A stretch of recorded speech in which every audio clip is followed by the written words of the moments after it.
네, 강의 다시 이어가겠습니다. 마지막! 마지막 할 때 소리 지르는데. 아이, 인간들 무서워, 이? 아이, 왜 그런데야? 사는 동안에 열심히 살으라고 그렇게 말해도 안 돼? 도 딱딱하라니까. 마지막 55수 통도사 백오남. 아이, 스님 백오남 아직도 안 끝났어요? 아, 백오남이다. 나왔네, 드디어. 근데 백년암에서 백운하를 가려면 용기가 필요하대요. 근데 사람들이 못 간다고 가지 말래. 못 간다고 하면 더 가고 싶어? 그래서 갔는데 진짜 멀어요. 한 2시간 이상 걸린 것 같고, 그 뭐지? 험해요.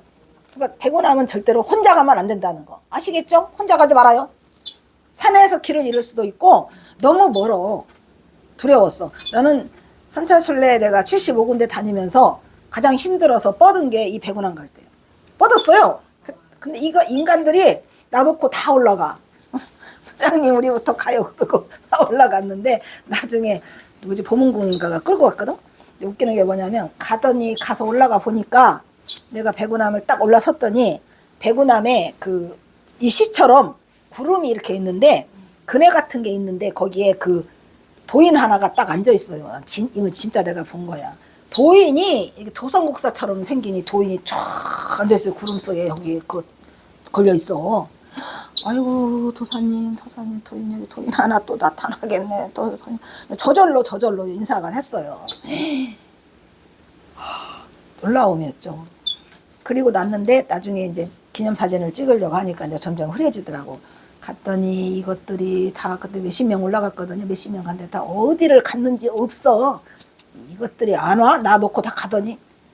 그래서 있는 사람만 찍자 그래가지고 그 주지스님이랑 기념사진을 백운암 앞에서 찍었어. 이것들이 어디 갔나 했더니 그 칠성강 무슨가 가가지고 다 이어 기도하느라고. 그래서 나중에 와서 그 사진 다 이게 올려서 보여주니까 아, 왜 박사님 우리 빼놓고 찍었냐? 아, 미달이 없었지. 그래가지고 거기 와서도 그 기도를 하더라고. 도 닦으라고 왔더니. 그래서 그냥 주지스님이랑 찍은 멋진 사진이 하나가 있어요. 근데 내가 이 시를 보면서 이건 진짜다. 왜냐면 내가 봤으니까 그 그늘을. 근데 도인이 누구가 나오실지는 모르겠지만 그 도인이 나와주신다면 정말 고맙겠더라고요. 이 백운암은 많은 선사들이 간 곳이에요. 여기가 뭐 성철스님도 가고 뭐도 가고 막 다 가고 대한불교 초계 중에서 뭐 어떻게 보면은 굉장히 암자 중에서 수도처로 좋고 특히 만공스님이 여기서 깨달음을 성취해요. 그러니까 아주 유명한 곳인데 가보니까 그 뭐라고요 선방의 기질보다는 무슨 기운이 드냐면 그거 어디 산신각 올라가서 이거 하는 그게 기도처로서의 그게 있어서 산신각 간 것들은 다 놓고 내려왔어요. 그냥 그래서 내려올 때는 우리 팀이 제일 먼저 내려오고 그것들이 제일 먼저 올라갔고 뭐 이러한 그런 상황이 벌어진 백운암이라 잊지를 못하죠. 꼭 도인이 나오기를 진짜 내가 기대해요. 내 눈으로 본 도인. 백운암리 백운제여 판괴 층암 반개공이로다. 천수연나 다운치여 수풍 소예 백운중이로구나. 이렇게 해서 요것도 7원 절구로 간단하게 했죠. 백운암 리자는 소개예요. 백운암 백운체 백운이 있는 곳에 백운암이 들어있더라 이런 얘기죠. 그러니까 거기는 항상 구름이 껴있어요. 높아요. 엄청 높아. 그래가지고 처음에 거기 간다니까 저것들이 못 가지 이러고 비웃더라고. 절대 못 간대. 일반이 출입하기는 어려운 곳이야. 근데 진짜 높더라고. 높고 험해.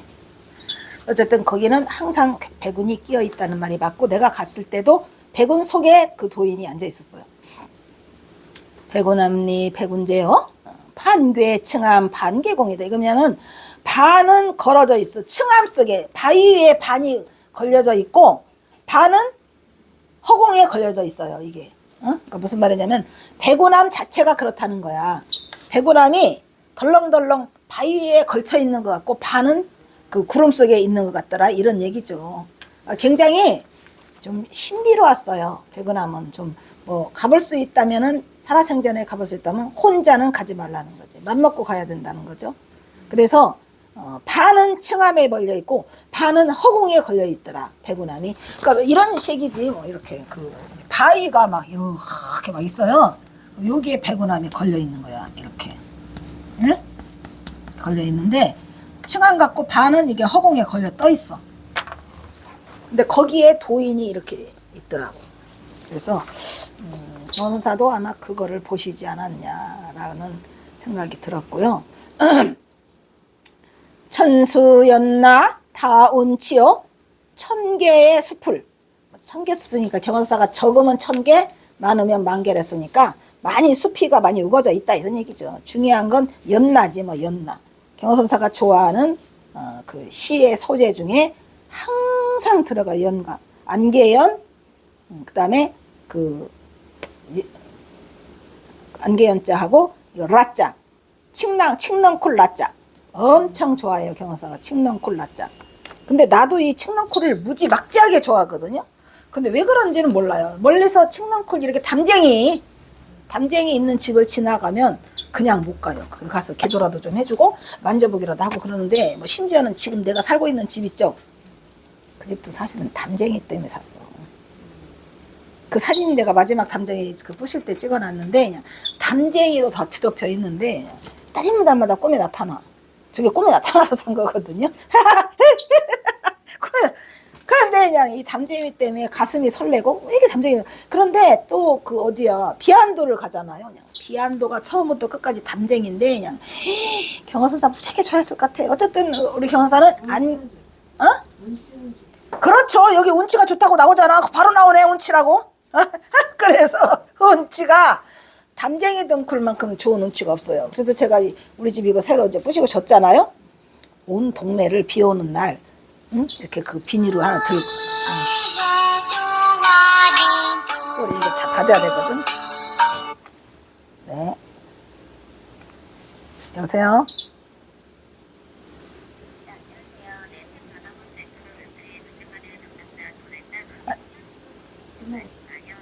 예, 맞아요.